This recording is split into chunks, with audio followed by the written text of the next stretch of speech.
My name is Ryan Turk. My idea is called Done with Dots. So hi, my name is Brian Dannon. I am the president and video producer for Indiabetes. And we're Team Pegasus. And our venture concept is the second wind reactive infrastructure power generator. My name is Christina, and I'm going to present the Motion Syringe.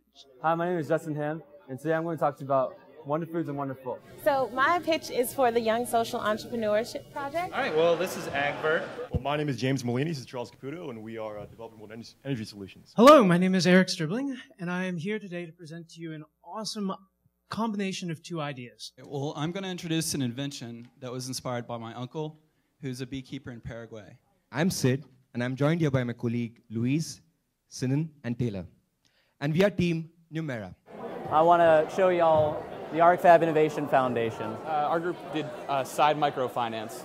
Hey, how y'all doing? This is Kwanzaa Hall, Atlanta City Council. I'm really, really proud of the good work the students are doing here at the business plan competition at Georgia Tech. This is a phenomenal effort. 10 years in existence. Terry Blum and the whole team at the management school are doing a great job to bring students together, to get innovation happening, focusing on the experience of entrepreneurship early on in life. I think it means so much, not only to Georgia Tech and to the students' lives, but really to the economy of Atlanta. If we could just grow 2 or 3 companies that grow as large as ISS out of this competition each year, wow, think about how many jobs we would be creating and how many lives we would be impacting. And it's even more important that now we've got groups working on social innovation, trying to change and having positive cultural impact on people that are not in the usual business arena, but they're still trying to build models that can be sustainable. This is great. I'm really excited. I want to do a lot to help. I'm even deciding to be on the boards of a couple of these companies. If they need me, I'll ask tough questions. T Live has talked me into being on their board, and I'll do it for others. This is great, and I'm looking forward to seeing the winners and figuring out how we can fund them.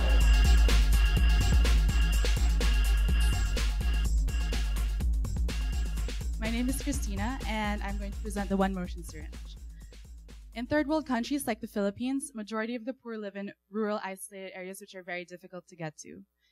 In these isolated areas, there's a significantly large ratio in between healthcare workers and the rural population. So they rely on training volunteers to administer vaccines. Right now, training is difficult and timely because of the interaction with the syringe. So first you have to insert the syringe, adjust your grip, and push the vaccine inside, all while making sure that your needle doesn't move. I was thinking that if there's a better way to do this, then more people can be trained in a less amount of time, and therefore the vaccines can reach more people in these rural populations. These are some mechanisms I explored looking for a way so that you don't have to adjust your grip. And after building some of these, I realized that the best solution is really the simplest solution, which brings us to the Motion Syringe. This Motion Syringe utilizes a simple squeezing mechanism. So all you do is insert and then squeeze without having to adjust your grip, which I feel would decrease the training time needed for the volunteers. This syringe utilizes pre-dosed plastic packaging, which eliminates dosage errors completely. Also, right now, vials are overfilled by 20% to account for the errors in dosages. So imagine the impact of being able to reach 20% more people with using the same vaccines that you have. I envisioned a very clear packaging, and since a lot of these volunteers are illiterate, they only have average of 2 years of education, I wanted these things to be color-coded so that they could still use it without knowing how to read. This is how the parts go together. The picture on the bottom right-hand corner shows the snap fit of all the parts, and once you snap fit it in, you can't pull it back out, which eliminates reuse of the syringe and the needle. The body on the top can be reused 100 times over until it breaks. So this eliminates a lot of waste. So let's talk about the savings of the company. So there's less cost to manufacture prefilled syringes, and the vaccine companies benefit because of less overfill. Also, the magic lies in the body of this product. There's less tolerancing because you do not need to measure anything. It comes pre-filled. Also, this does not need to be sterilized. Therefore, because of these two things, this can be manufactured in any place in any developing country which has plastic injection molding. So not only does this reduce the cost of transport from the factory to the healthcare center, but also it spurs local economic growth. In recent years, it's become apparent that we need more clean, sustainable, and independent energy solutions. In response to this, many countries have invested more in clean energy technologies. One popular approach is to use wind power. The current approach is to develop large wind farms consisting of multiple large wind turbines in serendipitous locations that take advantage of natural winds and also have aesthetic viability. Our team believes that this isn't really the best approach. Large wind turbines are expensive to install, they're difficult to maintain, and they require specialized technicians and equipment. Another approach is to use small wind generators. The small wind generator market has grown 78% in 2008 alone, according to the AWEA. In the past 5 years, the market has grown 30-fold, and since 2002, worldwide investment into wind energy has been steadily increasing. Our solution, the second wind reactive infrastructure power generator, seeks to embed small wind turbines inside the medians that divide lanes of traffic. The wind turbines take advantage of the winds generated by passing vehicles and use these to create electricity. Our system is a modular system composed of 2 modules. First is the generator module. Inside these modules is an array of Savonius turbines that take wind from either direction to produce electricity. On the sides of each of the barriers are steel panels that are perforated to allow wind to pass through.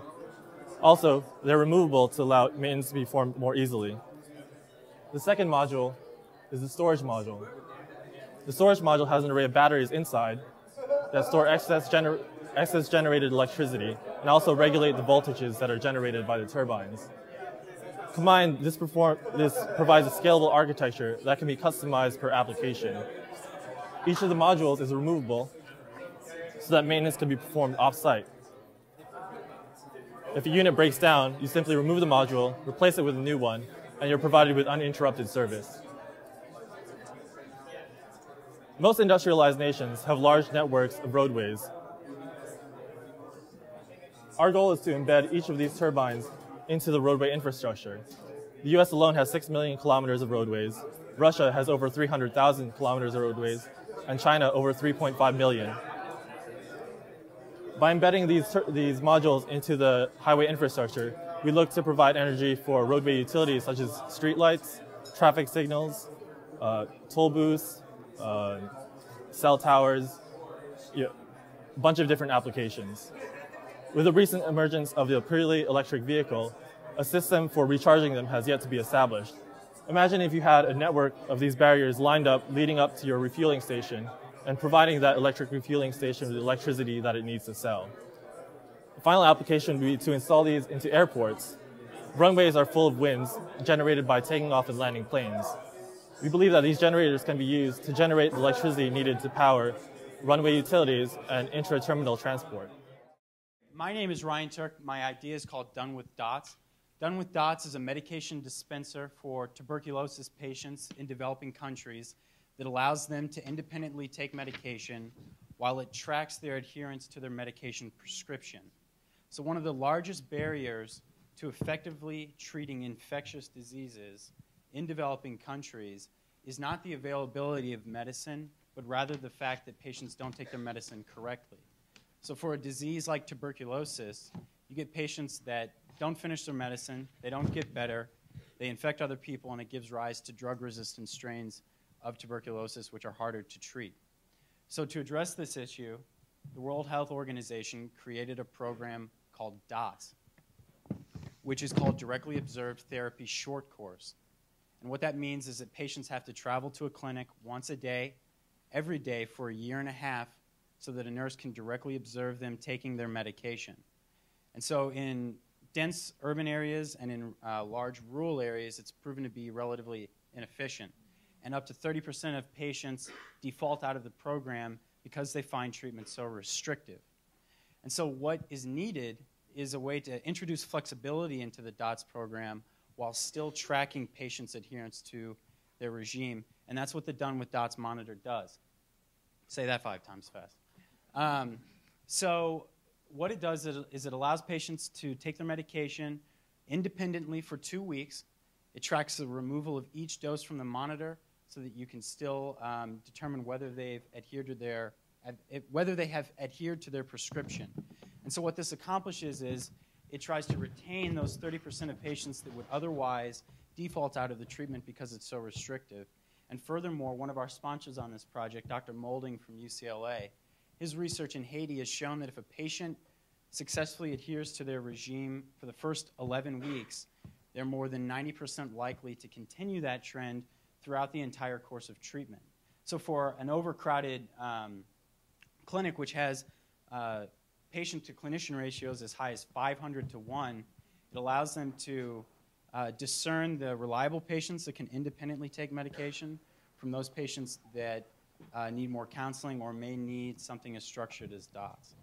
So something like this represents only about 5% of the current cost of the DOTS treatment program. It can be produced for $7, and the medication costs $25, and current DOTS treatment costs $250.